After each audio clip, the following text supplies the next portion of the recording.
Bonjour tout le monde, je suis très contente de vous retrouver aujourd'hui pour un nouveau tuto et cette fois-ci c'est sur la partie du visage la plus fragile, le contour de l'œil.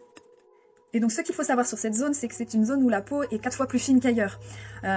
Donc en fait sur le contour de l'œil, la peau mesure entre 0,33 et 0,36 mm, contre 1 à 1,6 mm ailleurs sur votre visage. Et en plus c'est une zone qui va être très pauvre en fibres de soutien, que sont l'élastine et le collagène, qui vont apporter ce côté pulpé et élastique à la peau. En plus, c'est une zone qui va être très riche en muscles, il y en a 22 sur le contour de l'œil, et 14 qui vont s'activer toutes les 10 secondes pour vous faire cligner des yeux. Et ça, 10 000 fois par jour. Donc vous imaginez le nombre de fois où cette peau du contour de l'œil est sollicitée. C'est également une zone qui va être très vascularisée, mais très pauvre en film hydrolipidique. Donc le film hydrolipidique, c'est quoi? C'est en fait un film de lipides, donc gras, qui va être à la surface de la peau, donc vous l'avez partout sur le visage, sur le corps. Et en fait, ce film va faire une protection anti-évaporation. Donc en fait, il va empêcher l'eau de votre peau, des cellules de votre peau, de s'évaporer. Et comme cette zone en a très peu, elle est très vite en fait déshydratée. On observe plusieurs problématiques au niveau du contour de l'œil. En effet, il y a les cernes, donc les personnes qui ont le contour de l'œil très coloré, très marqué. C'est dû à une mauvaise circulation sanguine. Vous avez du sang en fait qui s'accumule sur cette zone du visage et c'est dû à la fatigue, au stress. Ensuite, vous avez les poches. Donc les poches, ce sont quand on dit qu'on a l'air fatigué, que le dessous de l'œil est gonflé.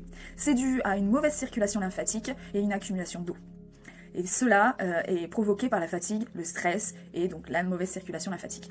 Et enfin, vous avez la perte de fermeté, qui elle est due au grand nombre de clignements, qui accélèrent le relâchement cutané.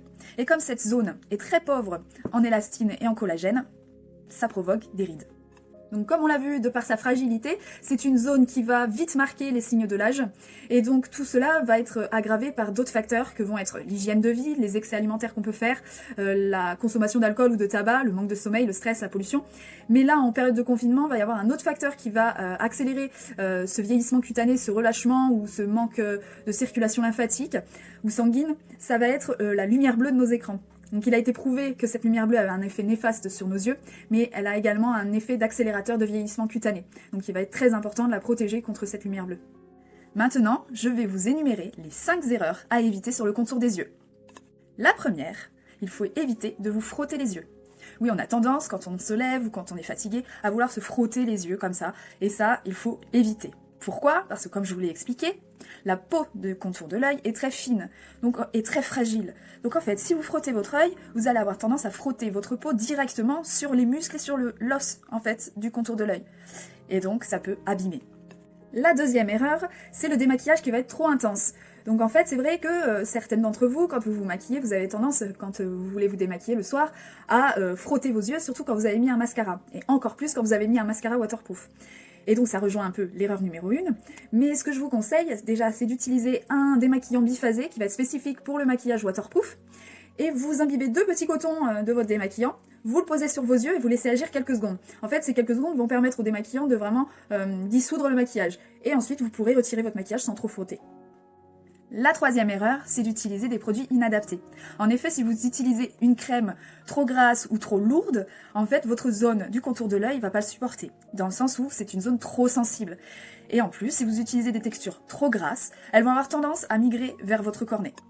Quatrième erreur, c'est la conservation des produits. Je vous conseille de mettre votre contour des yeux au frigo.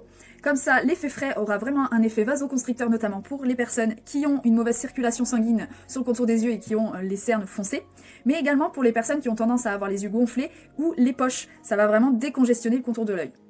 Cinquième erreur, qui est plutôt une idée reçue, c'est les personnes qui pensent qu'il faut appliquer le contour des yeux que le matin. C'est une grave erreur parce qu'en fait le soir, vous avez une mise au repos du corps et donc c'est là où la peau va vraiment se mettre en action et se régénérer. Et c'est là où elle va avoir besoin de manger en gros. Donc il va falloir mettre le contour des yeux matin et soir pour vraiment optimiser les résultats de vos produits.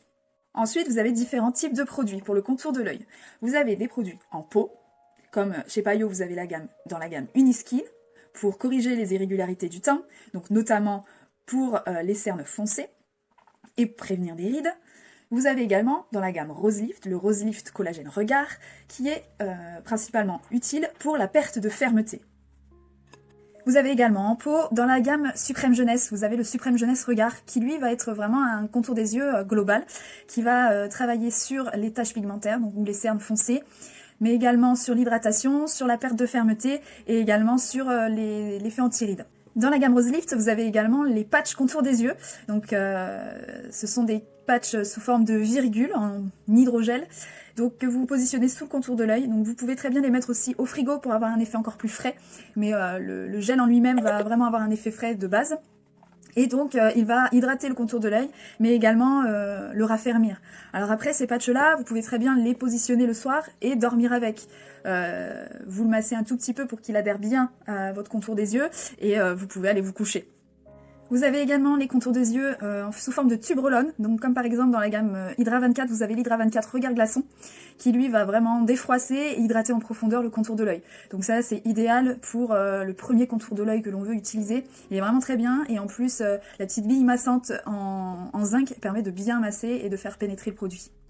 Je vais vous montrer l'application du produit, donc vous faites sortir le produit de l'embout comme ceci, et vous appliquez 4 petites touches. Voilà, vous en mettez vraiment très très peu. Ce que vous pouvez faire, c'est utiliser l'effet froid justement de l'embout pour appliquer votre produit et masser le contour de l'œil par aller-retour. Vous pouvez en appliquer également sur la paupière supérieure, donc la paupière fixe, hein, pas la paupière mobile. Et maintenant, je vais vous montrer le massage à effectuer pour bien drainer la zone et lisser les rides. Donc, dans un premier temps, on va faire le lissage de l'orbiculaire de l'œil. Donc on va partir avec les majeurs. On part de la tête du sourcil, on lisse jusqu'à la queue du sourcil et on remonte par le dessous de l'œil. On va effectuer 3 points de pression au coin interne, au milieu de l'œil et au coin externe. Donc ça permet de bien drainer. Ensuite, on va faire les papillons. Donc cette manœuvre est inspirée de la Jimbo Tepayo pour celles qui connaissent. Donc on va venir pincer la tête du sourcil avec le pouce et l'index, lisser le sourcil en le remontant et arriver sur les pas de doigts, on ouvre. Ensuite, on va faire une manœuvre qui va permettre de lisser le muscle pyramidal qui est juste ici. Donc on pose nos mains sur la tête et avec les pouces, on va faire des lissages. Donc là, vous pouvez mettre une bonne pression. On va faire la manœuvre de la chouette. Donc là, on va attraper le sourcil, le dessous de l'œil, pour faire comme si vous vouliez ouvrir les yeux.